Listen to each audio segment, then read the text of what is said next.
साई राम। मैं मीनाक्षी आप सभी लोगों का हार्दिक अभिनंदन करती हूँ साई अनुभूति चैनल में और अनुभवों की श्रृंखला से एक बार फिर से बहुत प्यारा और अनोखा सा अनुभव लेकर आप सभी लोगों के समक्ष उपस्थित हुई। लेकिन उससे पहले चलिए सभी लोग हाथ जोड़ते हैं और बाबा का जयकारा लगाते हैं। अनंत कोटि ब्रह्मांड नायक राजाधिराज योगी राज परम ब्रह्म श्री सच्चिदानंद सद्गुरु साईनाथ महाराज की जय। ओम साई। साथियों, आज जो अनुभव मैं आपको बताने जा रही हूँ वो है गीता जी का, और गीता जी का ये अनुभव है उनकी एक नेबर से रिलेटेड। गीता जी बताती हैं कि उनके घर के सामने एक मकान है जिसमें पहले जो लोग रहा करते थे वो उसे बेच के चले गए। उसके बाद उस घर में रहने के लिए आए दो कपल्स। ये बताती हैं कि इनको इनकी सास के थ्रू पता चला कि एक तो जो वाइफ है वो टीचर है और इसके अलावा इनकी शादी को 5 साल हो गए हैं लेकिन इनके कोई बेबी नहीं है। ये कहती है अड़ोसी पड़ोसी होने के नाते इनकी थोड़ी बहुत बातचीत शुरू हुई होगी, और उसके बाद ये बताते हैं कि लास्ट ईयर जब वो इनके घर आई तो ये कहती हैं मैंने उनसे बात करी और मैंने उनको कहा कि आपने अभी तक तो सारी कोशिशें कर ली हैं बेबी के लिए, लेकिन क्या आप मेरी एक सलाह मानेंगी? तो इन्होंने उनको बताया कि बाबा के 9 व्रत होते हैं और यदि आप उन व्रत को करोगी तो बाबा ज़रूर आपकी सुनेंगे। ये कहती हैं कि आप ऐसा करिएगा कि व्रत की कोई भी जो सामग्री है, मतलब पूजा की कोई भी बुक है, वो आप अपने आप से मत खरीदिएगा, वो मैं आपको ला के दे दूँगी। जैसे कि बाबा की व्रत की कथा, बावनी और साईं चालीसा। ये कहती हैं कि उन्होंने मेरे विश्वास पे विश्वास किया और उन व्रत को करना शुरू किया। ये कहती हैं उसके बाद ये दिवाली में मेरे यहाँ आती हैं, लेकिन तब तक इनके कुछ भी नहीं हुआ था या कोई भी गुड न्यूज़ जैसा कुछ नहीं था। जब इन्होंने पूछा तो उन्होंने बोला अभी ऐसा कुछ भी नहीं है। गीता जी बताती हैं क्योंकि इन्होंने खुद भी कंसीव कर रखा था तो थोड़ी इनकी तबीयत अप एंड डाउन होगी, तो इन्होंने भी ज़्यादा ध्यान नहीं दिया। ये कहती हैं कि उसके बाद फेब में मेरी बेटी हुई प्यारी सी।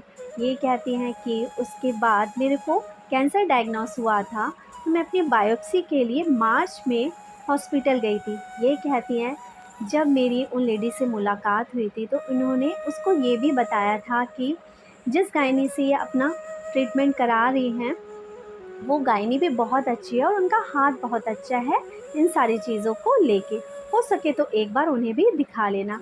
ये कहती हैं जब मैं मार्च में अपनी बायोप्सी के लिए गई तो मैं वहाँ क्या देखती हूँ कि वही लेडी यानी इनकी पड़ोसन वहाँ पर थी।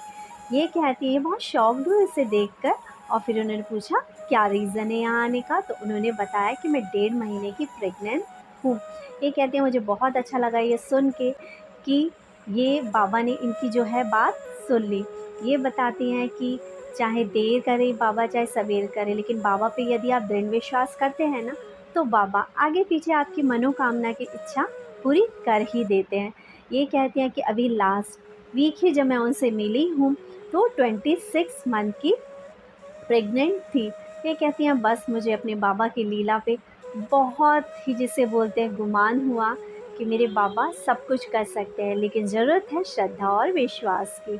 और यहाँ पर मैं यही कहना चाहूँगी कि जब हम किसी व्यक्ति को पूरी श्रद्धा और विश्वास के साथ ये कहते हैं ना कि हमारे बाबा हैं और हमारे बाबा सब कुछ कर सकते हैं, लेकिन ज़रूरत है कि यदि आप भी विश्वास करके अपनी कोई मन्नत है, कोई इच्छा है बाबा से मांगे तो बाबा ज़रूर पूरी करेंगे। और यकीन मानिए यदि सामने वाला बंदा पूरी निष्ठा और विश्वास के साथ बाबा से रिलेटेड कोई भी पूजा पाठ करता है तो बाबा उसका फल ज़रूर देते हैं, जैसे कि मिला इनकी नेबर को।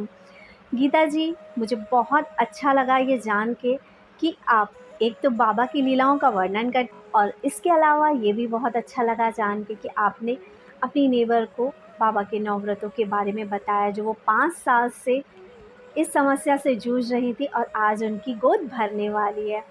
इसी के साथ आप सभी लोगों से भी यही कहूँगी कि बाबा ने यदि आपको कुछ दिया है, यदि बाबा की अनुभूतियाँ आपको हुई हैं और आप अपने अड़ोस पड़ोस में रिश्तेदार में किसी को परेशान देखते हैं तो एक बार ज़रूर उसको भी ये सलाह दें कि आप बाबा को मानो, बाबा की पूजा करके देखो। क्या पता दर दर जहाँ आपको नहीं मिल रहा है भटक के, वो क्या पता मेरे साईं के चरणों में एक बार श्रद्धा से सर झुकाने के बाद आपको मिल जाए। और यकीन मानिए यदि श्रद्धा और विश्वास पूरा है तो बाबा सुन ही लेते हैं। जैसे कि आज तक सभी लोगों की सुनते ही आ रहे हैं। इसी के साथ बहुत बहुत धन्यवाद गीता जी, इतना प्यारा अनुभव चैनल के साथ शेयर करने के लिए। और आप सभी लोगों से यही अनुरोध करती हूँ कि चैनल को ज़्यादा से ज़्यादा शेयर करें, लाइक करें, सब्सक्राइब करें। ओम साई राम।